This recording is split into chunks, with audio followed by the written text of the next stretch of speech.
What's going on, guys? Self-defense man Miles here, and I'm here to teach you guys how to handle yourself in the streets.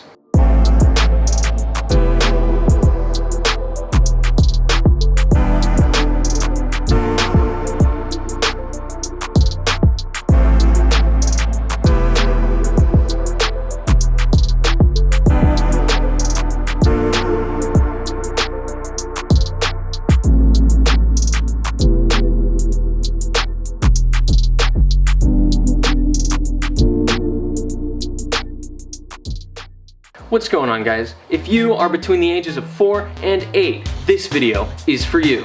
I'm here to help you guys learn how to take care of yourself when your parents are not around, using simple steps of self-defense. Now today, I have a helper with me as well. His name is Jimothy, he's 6 years old, and he wants to help show you guys how to handle yourself in one of these situations.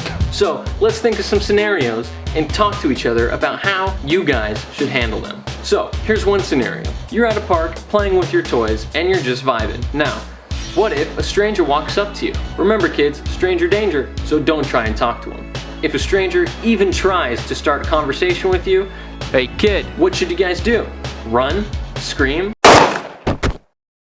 Good one, Jimothy. That's how you do it. See kids, he de-escalated the situation quickly. He neutralized the stranger and could go back to enjoying his little car. Nice work, John. Now, what if the stranger walks up to you and says that he's a friend of your mom or your dad? Hey kid, I'm a friend of... Nice work, Jason. That's how we do it here. Let's run over another scenario. Let's say the stranger walks up to you, pulls out a knife, and obviously wants to hurt you. Give me all your money. What should you do then?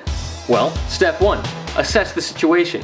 See how much of a threat that knife really is. And if it doesn't seem to be that big of an issue, well then you guys should immediately show off your quick balisong tricks to make him feel like an inferior knife wielder.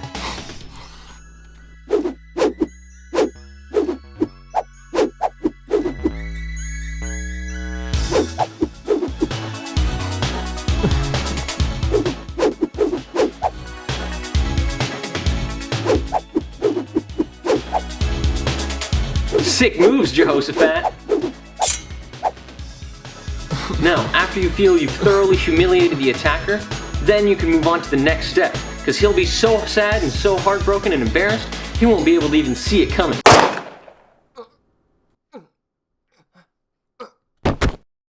Alright kids, let's try another scenario. Let's say the attacker walks up to you and is holding a bigger knife. Well, then what do you do? Jonathan? Alright, let's take things a step further. Let's say a stranger walks up to you and draws a gun. What do you do then? Well, I think it's quite obvious. Pull out a bigger gun. In this case, Jimothy here is holding an M16 automatic rifle and will quickly dispose of our attacker.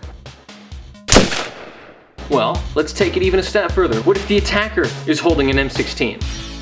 Jimothy, what should he do then?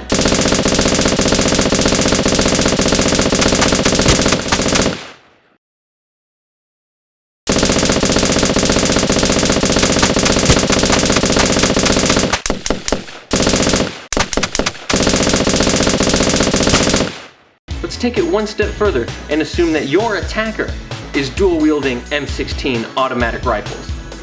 Then what do? Great thinking, Jonathan.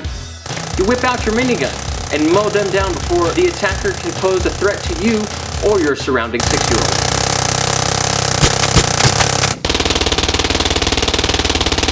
Now, this next section is for all you younglings that haven't discovered the black market yet and have not acquired your own firearms. That's where throwing knives come in. Just a little bit of practice, you too can throw a knife from quite a distance and put the attacker to sleep permanently. He's dead now. Well done. There are a few different ways you could do this. As you can see here, Jehoshaphat is showing off a few ways that you too could learn how to throw some knives. And if you guys don't have throwing knives like that, a simple boot knife will also do the trick. As shown here, if a stranger comes up and tries to attack you with a knife, just pull out that boot knife of yours and start throwing. Now, if you don't know how to throw knives, you can also try knife on a string. Whip that sucker around, give it a little toss, and embed it right into the attacker's torso, just like something out of Mortal Kombat. Right after you've dug it into their sternum, you could give that cord a little bit of a yank, close the distance, and then just stab them to death. Good job, Jonathan. Now, if you're still not as skilled to throw knives or even use the knife on a string trick, the simple boot knife will do just fine. Whip that sucker out and just go mano a mano with your attacker. At this point, slashes and stabs are almost impossible to avoid for both you and the attacker.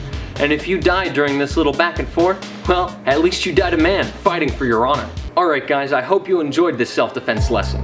I hope that you leave feeling a little more safe and a little more confident about how you guys can keep yourself protected alone on the streets. Alright, thanks for watching, and thank you, Jimothy, for showing us how it's done. Alright guys, remember, stay safe, stay straight, and if you encounter a problem, it could always be fixed with a few stabs. Peace.